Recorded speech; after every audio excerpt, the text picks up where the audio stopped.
Shout out to Squarespace for sponsoring this video. Hey guys, Spirit of the Law here. In this overview, we're going to be taking a look at the Koreans.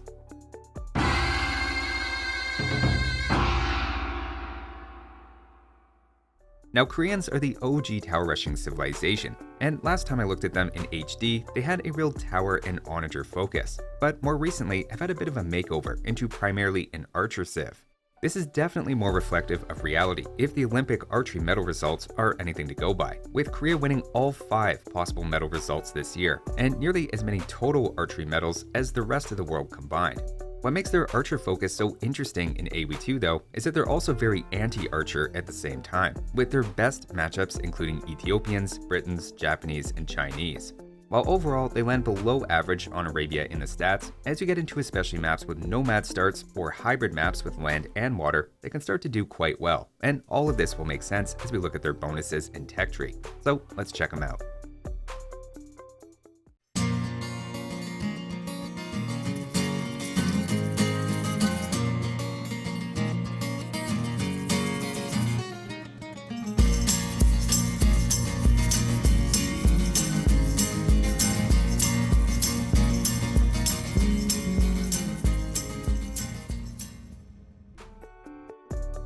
To start with their team bonus, Koreans and their allies have their Mangonel line's minimum range reduced from 3 tiles to just 1. A situation this can come in handy is against enemy crossbows, which can otherwise try to exploit that minimum range by getting up close. Though on the flip side, this can actually be a negative bonus in other situations, for example with a Halb and Onager combo where the Halbs can more easily find themselves in the line of fire. Korean Halbs are discounted, so maybe don't worry about it, but either way it's not the most impactful team bonus, especially compared to the +1 range that Korean Mangonels used to have. Moving on to their proper civ bonuses, the first is Villager line of sight is increased from 4 to 7 tiles, giving them not just more line of sight than Dark Age scouts, but even Feudal Age ones as well. This is an incredible bonus on Nomad especially, as it lets you more easily spot sheep, prime TC locations, or an opponent's starting position, though it can come in handy on more standard maps as well. When tower rushing, for instance, you'll benefit from getting a bit better idea about what your opponent is doing, and can possibly avoid walking your villagers into enemy units, or even spot a raid a few moments earlier. Their next bonus is a 20% boost to their stone miner work speed. With near perfect camp placement, that's an extra 4-ish stone per minute per villager. The most direct use case is of course when tower rushing, for obvious reasons, though that strategy isn't as common as it was at one point. An interesting side question is whether the faster rate means that mining stone to sell at the market is technically a faster way to generate gold than mining it directly. It turns out the answer is yes, but at starting market rates to sell gold, that's only true for the first 200 or 300 stone you sell. Practically speaking though, outside of exploiting market prices a tiny bit, the largest impact is just that you'll naturally stockpile the stone for your first castle, a little faster than expected. Their next bonus doubles down on the tower identity while also pushing their new archer identity, giving Koreans the archer armor and tower upgrades for free. To start with archers in Feudal Age, armor is often a tech player skip until at least after they clicked up, as the 100 food makes your castle time a bit slower, which in turn delays crossbows and bodkin arrow, meaning there's a window where Koreans often have armor and their opponents, archers and skirmishers, do not. Though how much this matters depends on the exact matchup we're talking about. In straight archer battles between Koreans and others in Feudal, the upgrade increases the number of fletching shots taken from 6 to 8, winning otherwise equal fights. On the flip side, against enemy skirmishers, archers only go from 5 to just 6 shots taken, so a slightly smaller impact. Where it really skews things though is for Korean skirmishers, who go from taking 2 to just 1 damage from enemy archers. While there ends up being no effect in skirmisher versus skirmisher battles, the big takeaway is it makes your defensive skirmisher play against enemy archers much more effective in especially early Feudal Age, and that best matchup list for Koreans starts to make a lot of sense. In early Castle Age, a lot of the same ideas apply, where many civs won't have +2/+2 armor immediately, sometimes not even the first armor upgrade, as other techs take priority. The greatest impact is again for elite skirmishers against enemy crossbows, where those free upgrades can swing from taking just 12 shots to 35 with your armored techs. Even crossbows head-to-head though go from 5 to 7 shots taken, again helping in basically any situation you're using the archery range. You then have a third power spike in Imperial Age as well, though keep in mind eventually most archer civs will get those upgrades, at which point Korean unit stats end up being pretty generic. Still, you save 500 food and 400 gold along the way, so there is an equal benefit to all of this as well.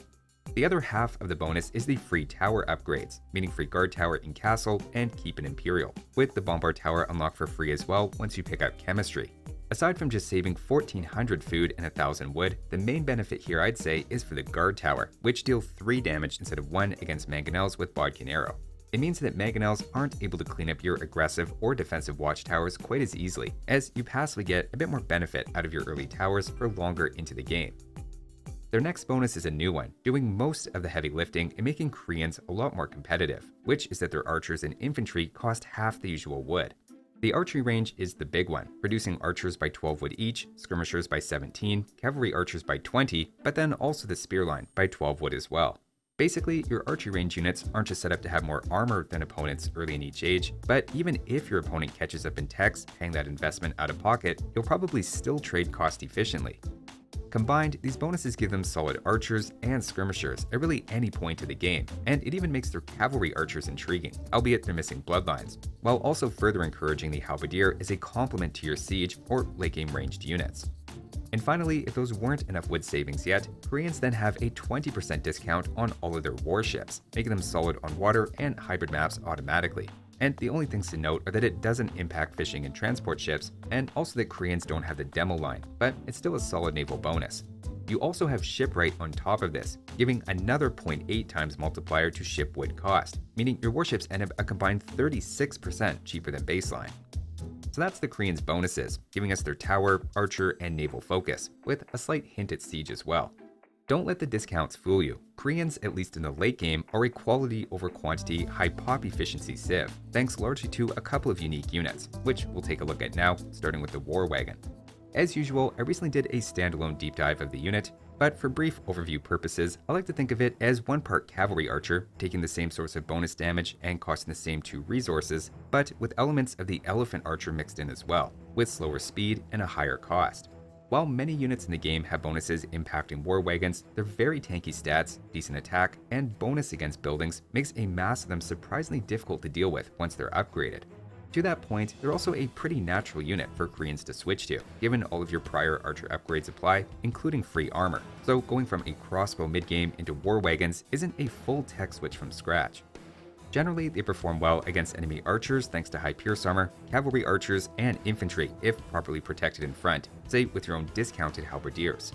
Mangonels are also less of a threat than for most cavalry archers, thanks to their relatively high attack and tankiness, able to nearly trade 1 for 1 while costing significantly less.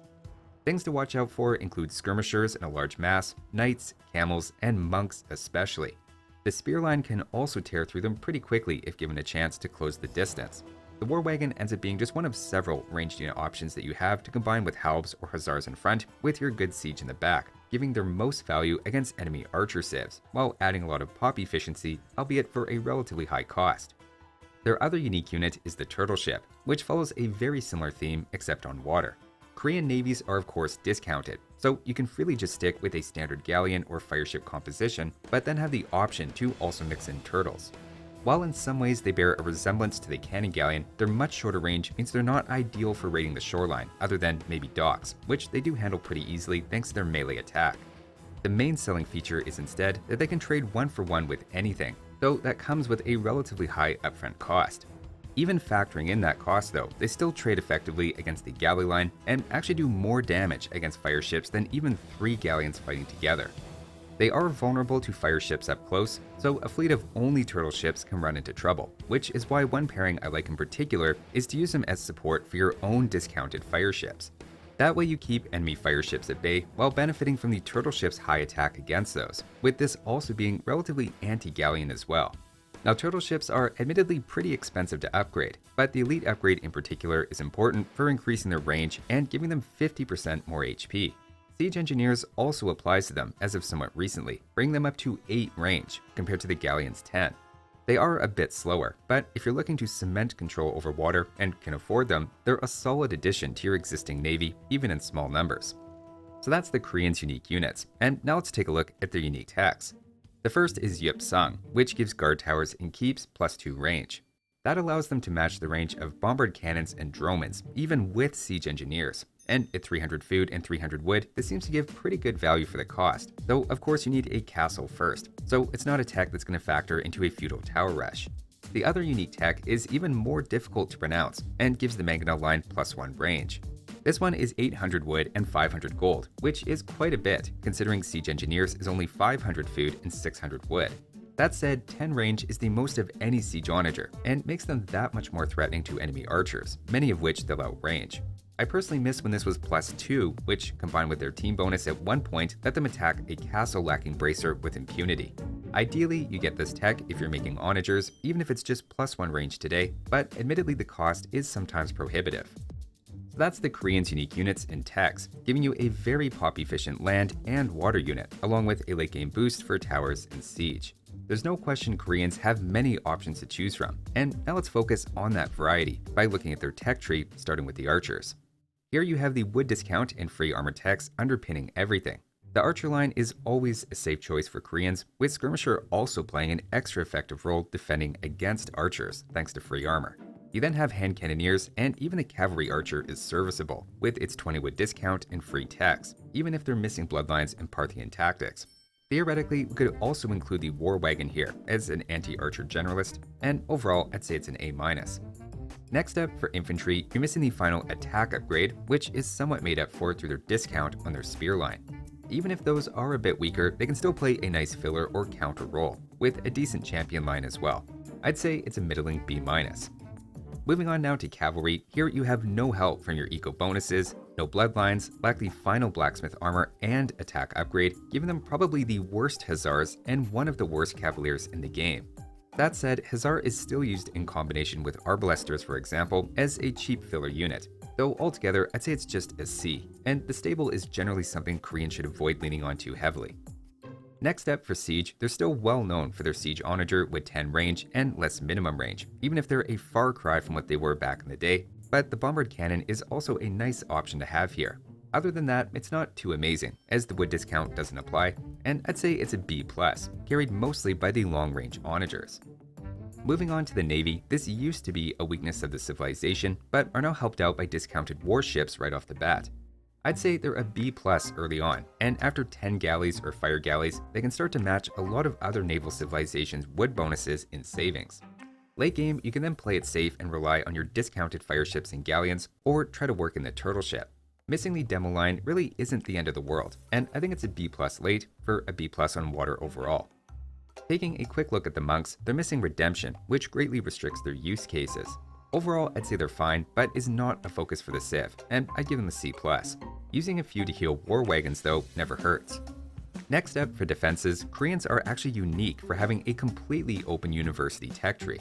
You then have the free tower upgrades, +2 range from a unique tech, and faster stone miners for great towers early and late.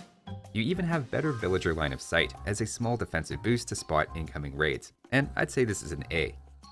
And finally, for the trash units, that is, units that don't cost gold, the main strength here is your wood discount, which is offset by missing a few key techs. Hussars are definitely the weak point, and skirmishers the highlight. It's a bit of a quantity over quality thing in this regard, even more so than trash usually is, but I'd say it still evens out to a solid B. So to wrap up with some final thoughts, there's no question Koreans have a lot of interesting things going on at different periods without ever feeling jumbled. Archers are always a safe thing to fall back on and make for a very solid opening, though at the same time a small number of scouts or defensive skirmishers against a good archer civ are also reasonable choices as well. Heading into the mid-game, again, you can never go wrong with crossbows, mixing in skirmishers as needed, and have both an armor power spike and a unit discount to help out. On the other hand, missing bloodlines does restrict your options a bit, particularly at the stable, but cavalry archers aren't necessarily as terrible as you might be used to with non-bloodline civs. I would hesitate to ever commit too much to knights, however, as they don't upgrade very well later. The main direction you're aiming for in the late game is using one of war wagons or arbalesters as your army core, ideally with discounted halbs or just filler hussars in front, then supported by siege.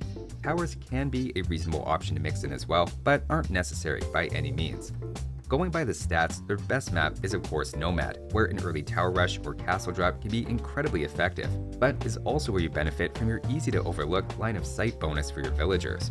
Good eyesight in general is easy to take for granted until it starts to go, with many gamers developing a bit of myopia as they age.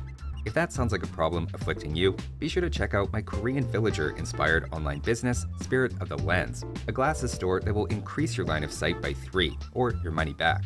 It even has a great website thanks to this video's sponsor, Squarespace. Squarespace is an all-in-one website platform for entrepreneurs to stand out and succeed online. Whether you're just starting or managing a growing brand, Squarespace makes it easy to create a great-looking website, engage with your audience, and then sell anything from products to content to time all in one place. Using one of their templates, you can easily customize a website to your preferred aesthetic and then sell your product or services. That could include physical goods or digital content, including access to your own video library, with Squarespace handling the payment side of things so you can focus on the bigger picture. Using the built-in analytic and insight tools, you can then see exactly what's working and what's not, so you can continue to grow and scale your business more effectively. Go to squarespace.com for a free trial, and when you're ready to launch, go to squarespace.com/spiritofthelaw to save 10% off your first purchase of a website or domain. So that was a revisit of the Koreans. Thanks for watching, and I'll see you next time.